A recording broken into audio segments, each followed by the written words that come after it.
The former world number 10 declared he does not think the future will belong only to Alcaraz and Sinner and argued other players will make things difficult for them. Alcaraz and Sinner are the two leading stars of their generation and they have split the 4 Grand Slam titles between them this year. Sinner won his maiden major at the 2024 Australian Open before adding the US Open crown, while Alcaraz secured the French Open and Wimbledon titles to take his Grand Slam tally to 4. The duo are the only ATP players born after 1996 to win a Grand Slam title, with 2021 US Open winner Daniil Medvedev, who is 28, is the next youngest major champion in men's tennis. Some analysts expect Alcaraz and Sinner, who are 21 and 23 respectively, to form a Big Two in men's tennis and dominate the sport in a similar way to that of the Big Three of Federer,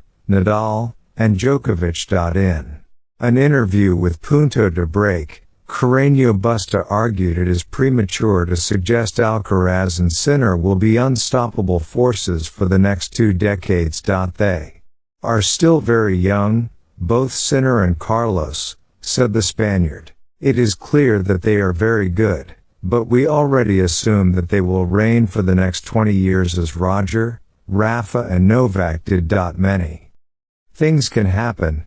It is not easy to maintain the level of demand for so long, or the level of success to share the 4 Grand Slams, as has happened this year. New people can also come. Another very good player can appear who is 4 years younger than Carlos, for example. I do not think that the future belongs only to these 2 players. Others will come who will make things difficult for them, but it does look like these 2 are going to be there for many years. Carreño Busta, who missed large periods of the last 2 years due to injury, also spoke about what changed on the ATP Tour during his absence. Sinner has improved a lot.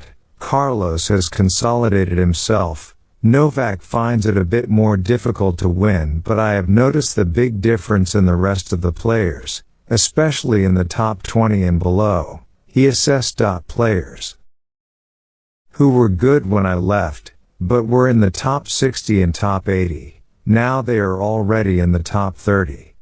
Arthur Fees, Alexei Popyrin, Jordan Thompson.